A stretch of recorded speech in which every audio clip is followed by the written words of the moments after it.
So let's go through the player ratings. So I want to start with I don't actually have the lineup in front of me, but we're just gonna kind of go with it. So I'm gonna start with Neuer. When you concede 5 goals, honestly, as a keeper, you typically get a low rating, but actually he did a lot of saves here, which is it doesn't make sense if I'm completely honest. But to me, he gets a honestly. He gets a 2. Gladbach should have won 8-9-0. So the fact that they only won 5-0. Bro, the fact that I just said this out loud, they should have won 8-9. Yeah, Neuer, for the saves that he did, he gets a 2 out of 10. Spoiler, it only goes downhill from here. Right back, Pavard. Oh my jolly goodness. You know, for the sake of actually having tiers and actually like dividing where players go and not just giving everyone a 0, Pavard gets a 1 out of 10. Shocker. Bad, very bad, but not the worst. Speaking of the worst, where should we start? Upamecano or Lucas Hernandez? Let's go with Upamecano. Upamecano. What should we give Upamecano? No, but seriously, what should we give Upamecano? Upamecano, eh?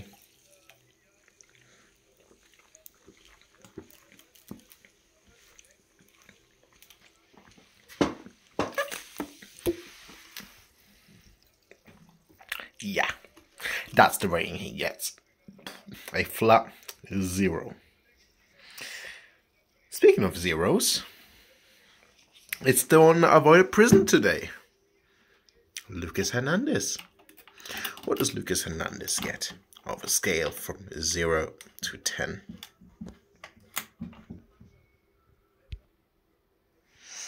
Yeah, a 0-2. Those two, absolutely embarrassing. And you know which goal sums it up the most? It was the 4th goal. The 4th goal sums it up the most. Ball just flying in the air. Lucas Hernandez was like, oh, I'm not getting it. Upamecano was like, oh, I'm not getting it. What are you doing? First thing that you learn in football, first thing you learn as a kid when you play football is put your name on it. Take it. Assume leadership. Take control. No leaders. No leaders. 0 leaders. I guess that's why they both got a 0 for a rating. Then as the left back, Davis, also a 1. Very similar to Pavard. Honestly, disappointing performance from him. He is a player that typically gets bailed out by his speed. Even when he has bad games, like his speed just makes up for that. It's like the great equalizer, as they used to say about Deontay Wilder. You know, he's got the great equalizer that you can have technique, you can have anything, but he's just got that one X factor that he's just born with.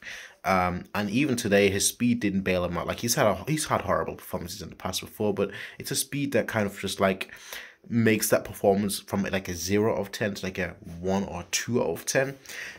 Sometimes even a 3 out of 10. Today, he gets a very, very, very solid 1 out of 10. And that's a lucky one as well. Midfield, Kimmich, Goretzka. Kimmich, Goretzka have been awful for months. Ever since Nagelsmann took over, they've both been awful. There's been absolutely no stability in our midfield at all for the past couple of months. And that's actually been, for me, the most frustrating part, because quite frankly, our midfield is usually our, I mean, it's not just for us, the midfield in general is the most important aspect of football. It's not the attack, it's not the defense, it's the midfield, because without our midfield, you don't have control. Without control, you don't have the ball. Without the ball, you don't score. It's really that simple. Now, I'm not saying that you always need to have the ball to win, but sometimes, obviously, a midfield is designed to play quick transition football. We didn't have anything today. Very telling. I think it was the 5th goal that Gladbach scored, where Kimmich is just doesn't care. He just doesn't care. Goretzka hasn't been good for months. Kimmich hasn't been good for months. And this comes from someone. If you've seen my videos in the past, you know, I don't like any of the players. I generally don't. I don't like any of the players. The only player in the team that I like is Müller. And the one that I personally think has been our best player for the past couple of years is Neuer. But I know Neuer is never going to be seen as the best or the most important player because he doesn't score goals. So I know everyone likes Lewandowski. I personally don't care. Müller for me because he is almost because of also because of the way he conducts the game. He's almost like a conductor, just in the number 10 role. Like something that I'm expecting from Kimmich. And that's why I've liked Kimmich so much recently. You know, last season I was praising Kimmich left, right and centre because he was performing almost week in, week out. He hasn't done that this season. And today wasn't awful. There was no link between the midfield and the defence, and there was no link between the midfield and the attack, which is why we looked so toothless up front, and which is why we looked so vulnerable in the counters. So both, it's kind of funny because I'm judging them as a pair, because we're getting to Nagelsmann later. Trust me, I will be getting to him later. It's kind of funny that one of my first videos back is going to be a rant in a way, but yeah, both Kimmich and Goretzka all to get a 0. Yeah. Yeah, so if you follow along, the players that haven't gotten a 0 yet are Neuer, Pavard, and Davis. Shocker. Next up, Gnabry. 1 second. I can hear Salihamidzic speaking right now. Just give me 1 second. I want to see what he says. I heard him say something about we weren't there. Let me turn it up a little.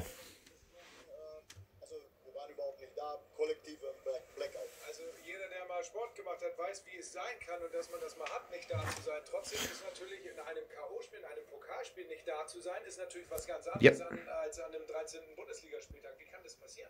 Ja, ganz klar. Also, ist auch für mich unerklärlich, muss ich sagen. Wir wissen, wie schwer das jemand... Yeah, sounds like blank statements. If we're being completely honest, it just sounds like blank statements. What he's saying, basically, just saying it when there, and yeah, usually blah blah blah. You know, it's well, the guy asking was like, yeah, but during a knockout game, you should be there, and that's. He's right. He is right. He's very very right. Now, here's the thing, though, right? Gnabry gets 1 out of 10. Not the worst, but still awful. Not the worst in the sense that you could probably say that he was one of the only players that actually tried, which is frustrating. Because, you know, it's a knockout game, but the fact that he's one of the only players that tried is not good. He just wasn't good. He tried, but he wasn't good in that regard either. Müller gets also a 1. You could feel the thing that I can say about Müller is that you could feel the urgency about us getting a goal through him and only him. So for that, I give him a 1. Sané is an odd case because his stats are getting better. He's getting more efficient, but he's also over dribbling way too much, and that's the thing with Sané. This is why. I mean, I haven't made a video on him. I haven't made a video this season at all, but my thoughts on him were pretty simple. It was just like, he's getting more efficient, but he's still overplaying it too often. And when it works, it looks great, but when it doesn't work, it's just so frustrating to watch. And there's a lot of times where if he just did a pass quicker, a pass earlier, and didn't just like try and dribble through 3-4 players, it would just be so much more beneficial. Frustrating to watch. Honestly, frustrating to watch. I give him a 1. Also not the worst. Not like our two midfielders and our 2 central defenders. Then we get to Lewandowski. Lewandowski is 0. And I'm not saying that because, okay, look. I need to preface this, right? I'm not saying that because everyone always hypes Lewandowski up, and I'm just like one of those like, no, he scores, yes. But like, his old. Okay, I know we won't get into that. We won't get into that. We won't talk about that. Right? We won't talk about it. Look, I'm not trying to get. I'm trying to leave. I'm not trying to be held up and be shot at something. But like, he doesn't do enough. He didn't do enough this game. He got angry, sure, but like that was about it. And he gets angry. That's the frustrating. That's the part that frustrates me the most about Lewandowski. He gets angry that he doesn't get the ball, right? But then he just takes a shot from where he has absolutely no right to shoot from. And it's just like... So you're complaining that other people are taking shots, but you yourself are taking the same kind of shots.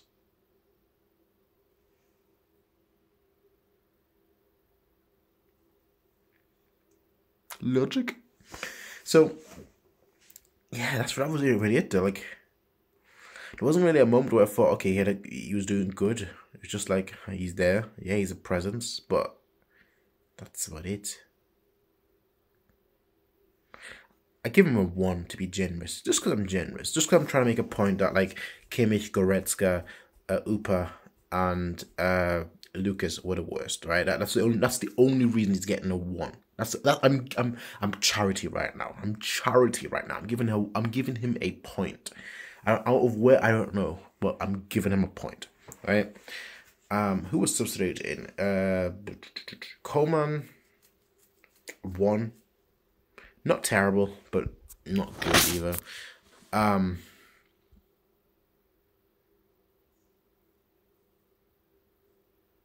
Who else was substituted?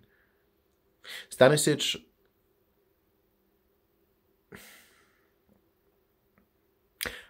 A 1. He had a shot, and obviously he was substituted on in the second half, but he had a shot where I thought at least get it on target, and he didn't. I know he's not a striker, I know he's not a forward, but from the position that he was in, at least get it on target or keep it low. Just so if you keep it low, Sommer saves it, it bounces off into Lewandowski or someone, that's kind of what they're good for. Beyond that, though, he didn't really have much of an impact on the game, if we're being completely honest. Who else? Tolisso, honestly, a 2. I know people have been complaining about him for such a long time, but honestly, he's done more in this game than Kimmich and Goretzka have done in weeks, which is insane. But it's true. I give him a 2, honestly. Who else came on? Musiala? No, of course not. And then Musiala as usual. So instead of talking about who else came on, let's talk about the elephant in the room, Nagelsmann. And technically he isn't even in the room because he wasn't even there. But okay, let's talk about Nagelsmann. Because I haven't talked about him at all. Because I haven't made a video about Bayern at all. So I want to talk about this. And I don't want this to drag on. But we're going to talk about this. So, my issues with Nagelsmann are very, very simple. I had issues with Flick. The defense, lack of rotation, and ultimately that we were inconsistent in the games. As in, like, we would play well for a half, and that was it. We didn't play well for 90 minutes.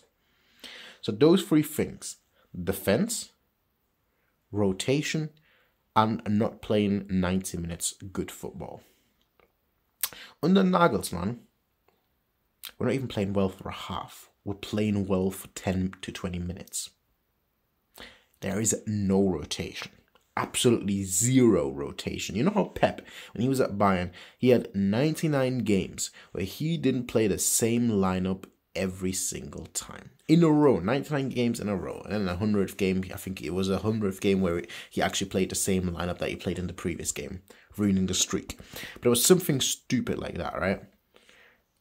Nagelsmann is the opposite. Besides Gnabry for Coman or Coman for Sané, nothing's changing. Musiala, our best player at the beginning of the season, who should have started every single game, doesn't even feature ever anymore. Like, I know the conspiracy theorists are running wild. Like, ooh, has Musiala done something to Nagelsmann? Has he caught him? Is there some sort of personal drama? you know, I'm not a conspiracy theorist, but I'm starting to believe it. I'm starting to believe it. Because there is no reason why Musiala shouldn't be starting. Not even playing, starting. Keyword, starting. He's better than most players on the pitch right now. I would have him over all of our attackers. As of right now, the way he's been playing. Honestly, with the way Tolisa performed today, Tolisa should be starting next game too. Goretzka, we don't know whether it's a serious injury or not. Either over Goretzka or over Kimmich. Nianzou. After today's performance, both Lucas and Upa shouldn't be starting for a while at least. And Sula as well really shouldn't. You know, he was awful as well. The thing with Nagelsmann is there is no rotation, no development of youth players. Which is insanity. He's got one lineup, and that one lineup, with the exception maybe of one name here or there, isn't changing. And it was the same today. And the fact that it was, he was working from home, but he can still pass along your instructions. So the fact that there was such a wide gap between our defence and our midfield, and our two midfielders as well as our midfield and our attack, is just frustrating. Now, I think he needs to give up. I think he needs to give up with trying to play this asymmetrical 4-2-3-1. I think there's two ways forward, right? You play a traditional 4-2-3-1 without being asymmetrical, which will benefit Pavard, but it won't benefit Davis. Or you scrap the 4-2-3-1. That's my thought. Honestly, that's my thought. And I've been in favour of scrapping the 4-2-3-1. I know it's kind of like the formation that we've grown accustomed to, but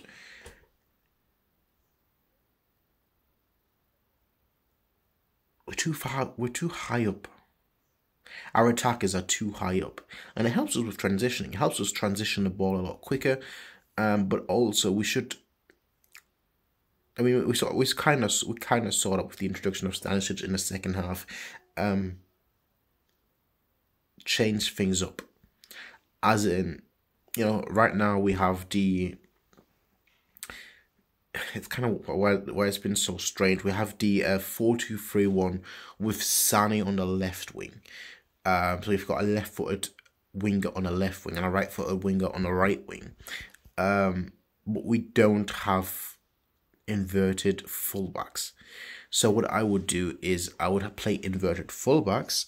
So Pavard plays as left wing, hopefully, and Davis plays as not left wing. Pavard plays as a left back, and Davis plays as a right back. And you change it so that they wouldn't overlap, but underlap. And then you have our wingers overlap.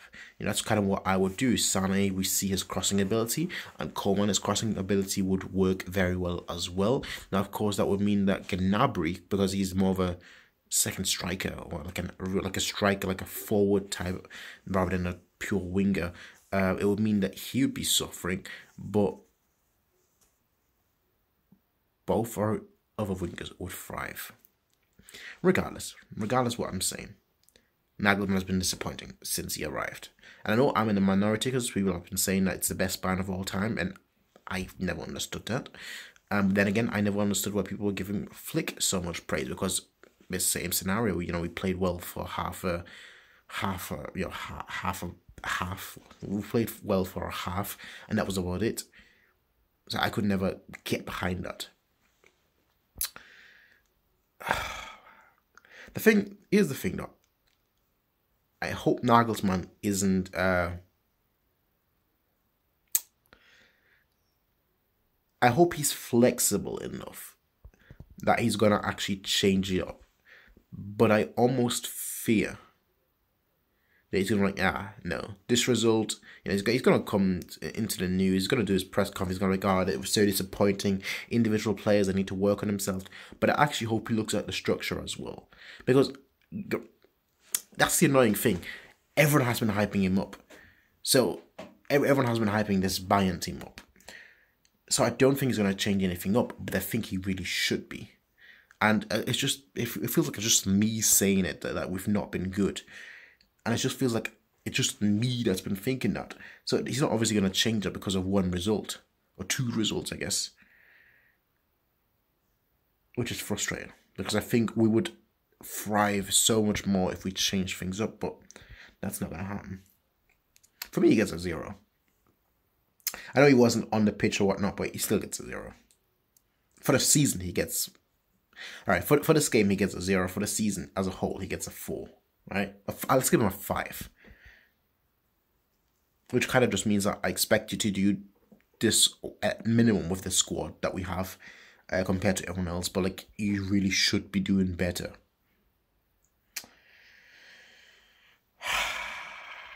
Yeah, that's about it. The referee, I give him a 5. I know people call about the penalty or whatnot, but to me, it's a penalty. Then he kind of missed our penalty, so 5 for me. Yeah, that's all. That's about it. Player rating.